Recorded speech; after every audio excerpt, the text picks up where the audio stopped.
to our program for the future. Economy right now, it's extremely supporting of the president and his policy. FBI scientists have found chemical traces consistent with a bomb or a missile on a piece of wreckage. Police using clubs and tear gas against demonstrators. So-and-so and a white fascist. Like they said, you're getting some of your own medicine. Va ora in onda Te la ridò io, l'America, con Matteo De Sio.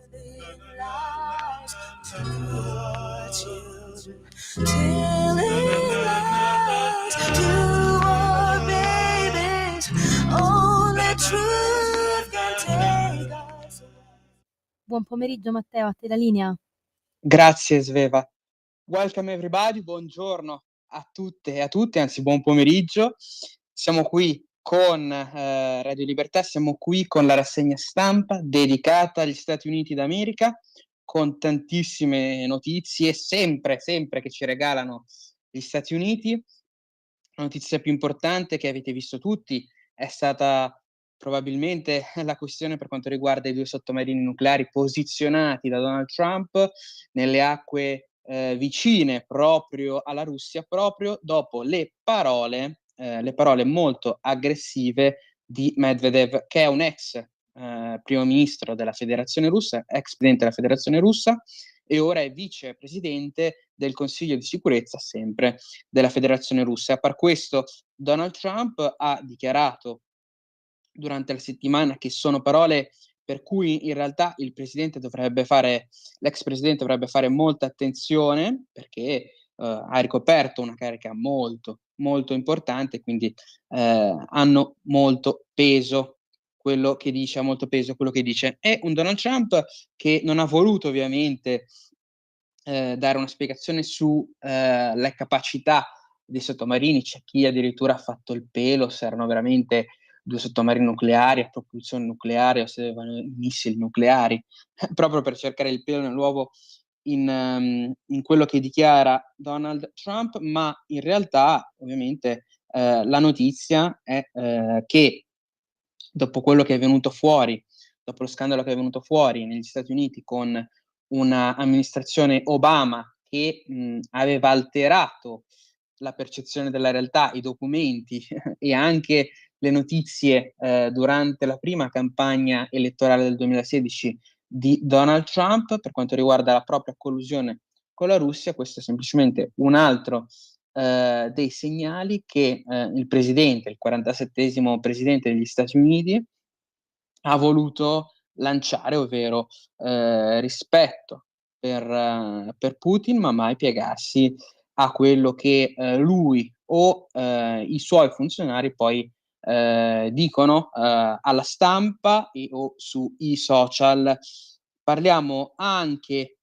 di un Donald Trump che ha fatto per fortuna iniziare discorsi di pace fra 2 stati asiatici, ovvero Cambogia e Thailandia, che non so se avete visto negli ultimi giorni avevano purtroppo iniziato a bersagliarsi durante le lotte per il confine, 2 stati che hanno una lunga storia di dissidi fra loro, Cambogia e Thailandia, che hanno accettato di sedersi al tavolo di pace con una Thailandia che aveva dichiarato di non volere terze parti intromettersi in questo conflitto, ma con un Donald Trump che ha minacciato di aumentare i dazi al 35% per entrambi i paesi, si è arrivati a una decisione dei 2 paesi di proprio sedersi al tavolo per la pace. Per questo quindi possiamo dire che un'arma, tra virgolette, come dazi in questo momento sono stati utilizzati anche a fin di bene per il bene globale, anche se ovviamente non era dovere di Donald Trump inserirsi e ovviamente pretendere la pace fra i 2 paesi, ma si può sottolineare invece che comunque ha avuto un grande contributo per un traguardo molto, molto importante. Infatti anche il leader di un altro paese asiatico della zona, come la Malesia, ha parlato di questi colloqui di pace come un primo passo per una fine proprio di guerra e difficoltà proprio per quanto riguarda la sicurezza nella zona, che è un'altra zona molto turbolenta sia ovviamente per i paesi che vivono in quella zona, anche per la stessa Cina che, come abbiamo riportato più volte in questa rubrica, ha un atteggiamento tra virgolette da bullo proprio con le Filippine, che sono un alleato storico degli Stati Uniti, e anche con il Giappone, che sono un altro alleato storico statunitense. Quindi parliamo di un'altra zona vicina stavolta agli Stati Uniti, vicina anche agli interessi economici degli States, in cui Donald Trump sta cercando di trovare una quadra, il bandolo della matassa, come si dice in gergo. Una Cambogia, tra l'altro, che ha dichiarato di voler probabilmente proporre anche Donald Trump come Nobel per la pace quest'anno. Quindi parliamo di una Cambogia che è molto, molto grata al ruolo del presidente americano, proprio per far finire il conflitto nella maniera più veloce possibile e con meno spese possibili, ovviamente anche con meno spese sia umane sia di capitali possibili. Parliamo anche di un Donald Trump che avete visto sta applicando quindi i dazi ai paesi con cui gli Stati Uniti commerciano. Avete visto quello che è successo con un'Europa che ha giocato male le proprie carte, ma soprattutto i dazi sono alti sia per la Svizzera sia anche per la vicina Canada, che arrivano al 35% con il Canada, una cifra simile per quanto riguarda la Svizzera, ma perché Donald Trump è in questo momento in conflitto con il Canada? Perché si arriva a una situazione molto complicata, secondo Donald Trump, proprio per quanto riguarda il passaggio del confine fra Stati Uniti e Canada, con un Canada che lascia che negli Stati Uniti entrino tantissimi commercianti di droghe pesanti e le stesse droghe pesanti, ovviamente, soprattutto il fentanyl, che come abbiamo visto anche in questa rubrica, ma come potete vedere benissimo anche da tantissime altre fonti, non c'è bisogno di questa rubrica, è una droga pesante che sta sconvolgendo la California democratica, che non sta trovando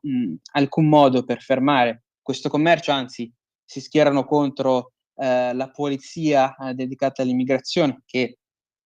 come ben sapete sta cercando di porre fine perlomeno all'ingresso di alieni irregolari che commerciano anche il fentanyl, e non solo, ovviamente, non solo, perché gang venezuelane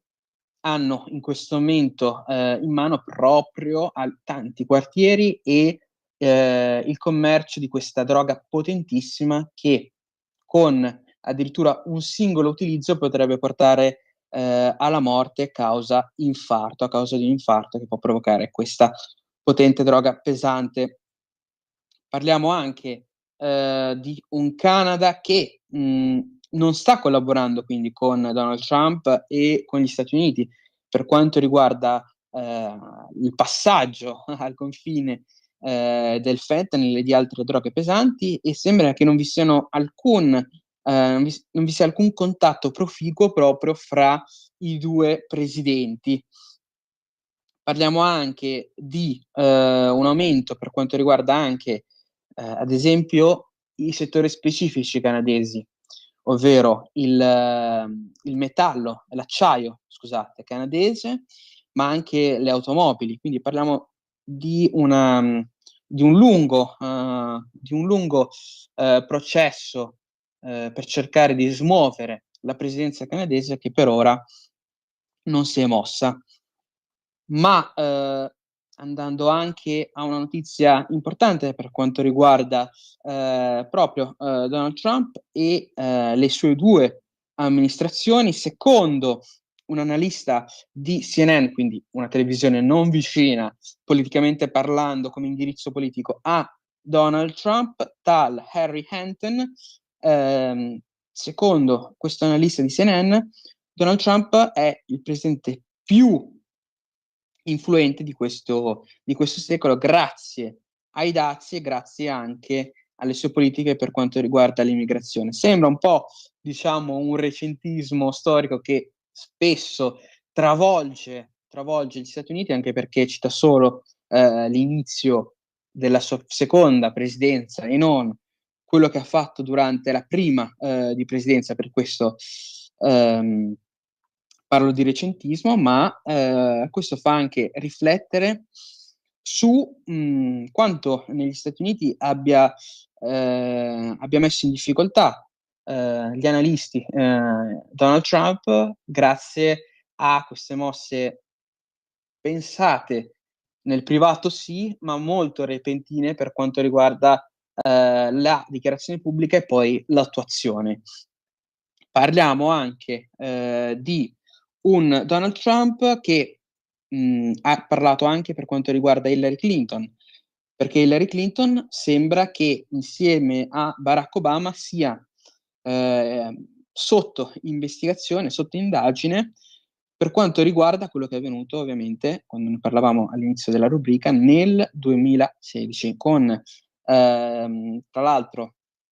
ricorderete le stesse dichiarazioni della direttrice dell'intelligenza nazionale Tulsi Gabbard, che a luglio parlava proprio di come in realtà, secondo i documenti in suo possesso, non vi sia stato alcun coinvolgimento dell'amministrazione Trump all'epoca della campagna elettorale, della prima campagna elettorale di Donald Trump, quindi che non vi sia alcun coinvolgimento della Russia. Un'amministrazione Trump che ha dichiarato anche la fine dell'utilizzo della Guardia Nazionale proprio a Los Angeles, che ricorderete è stata devastata dalle rivolte dei migranti irregolari, ma anche delle persone vicine ai migranti irregolari che hanno cercato di cacciare via proprio la polizia dedicata all'immigrazione, l'ICE, ICE, quindi ICE, che ha cercato di mettere ovviamente fine a un passaggio nei confini, ma anche a un transito nei confini nazionali americani che sembrava indefinito per molti alieni sul territorio statunitense. Avete visto anche i nostri 2 connazionali che in questo momento sono purtroppo per loro nella Alligator Alcatraz, quindi in questo carcere, in questo centro di detenzione per immigranti irregolari, prima che poi saranno poi espulsi dal territorio statunitense. Parliamo di persone che sono rimaste per decenni senza controlli proprio all'interno del territorio statunitense, ovviamente bruciando le tasse dei contribuenti irregolari, ovviamente usufruendo di tanti servizi dei contribuenti irregolari, ovviamente non aiutando l'economia locale. Ma un'altra notizia molto molto importante passata in sordina è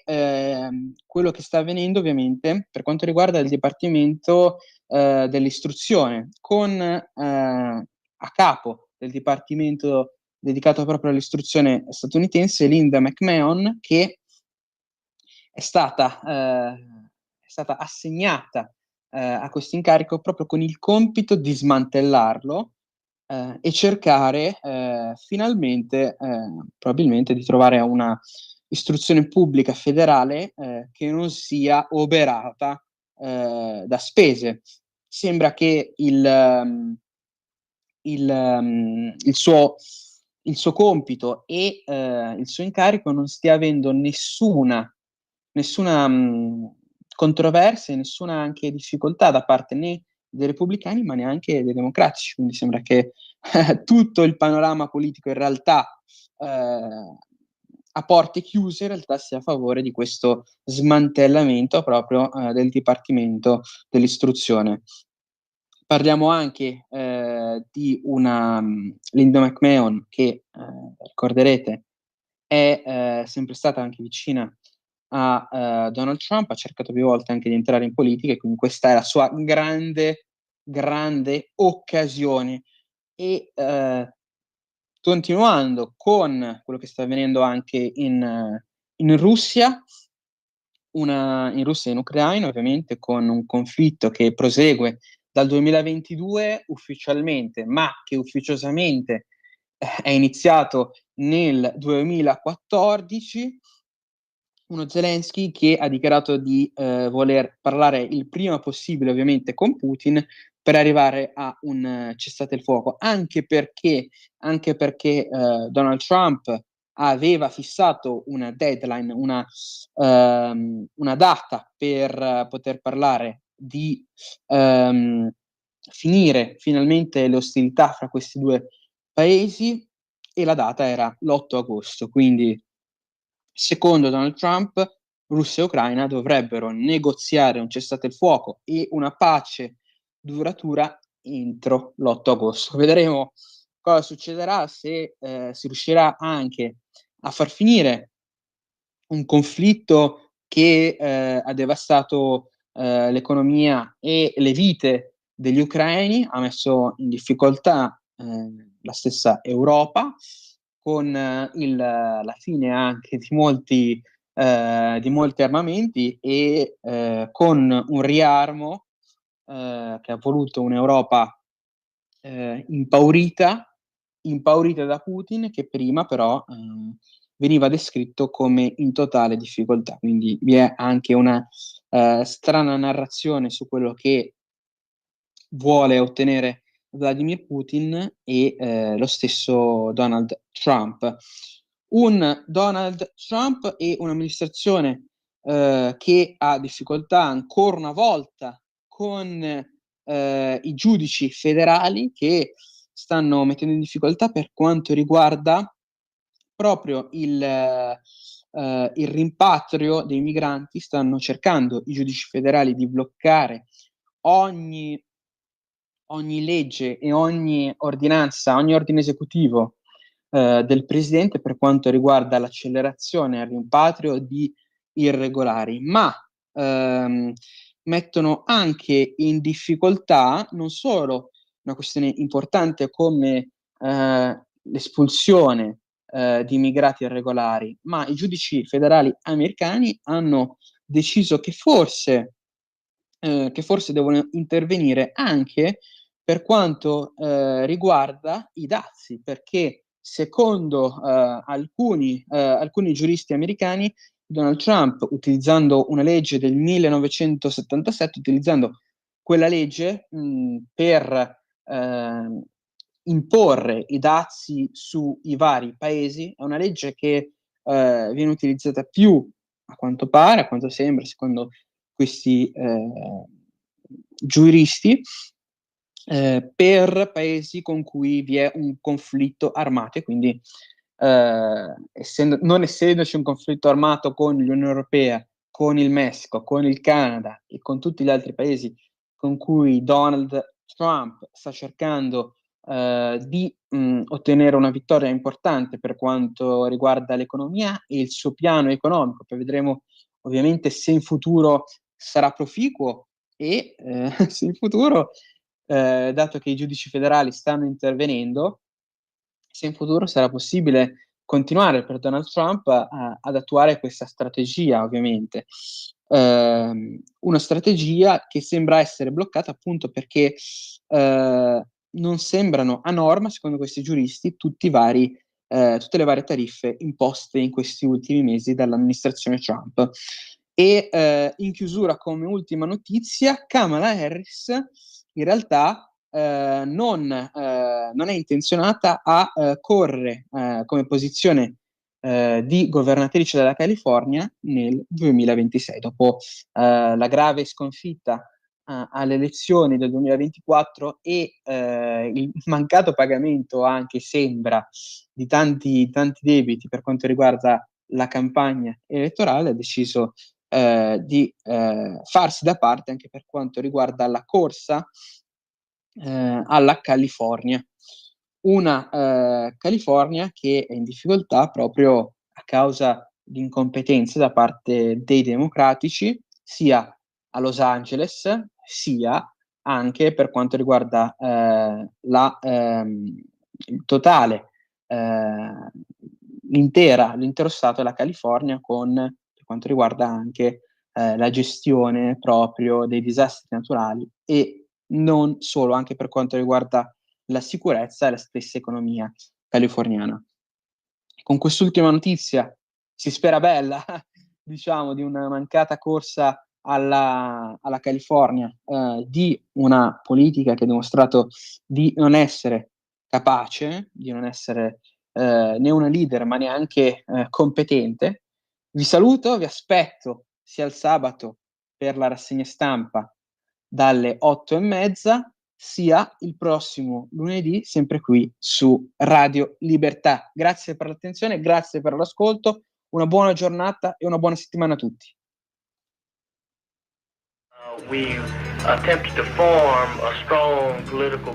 Avete ascoltato Te la ridò io, l'America.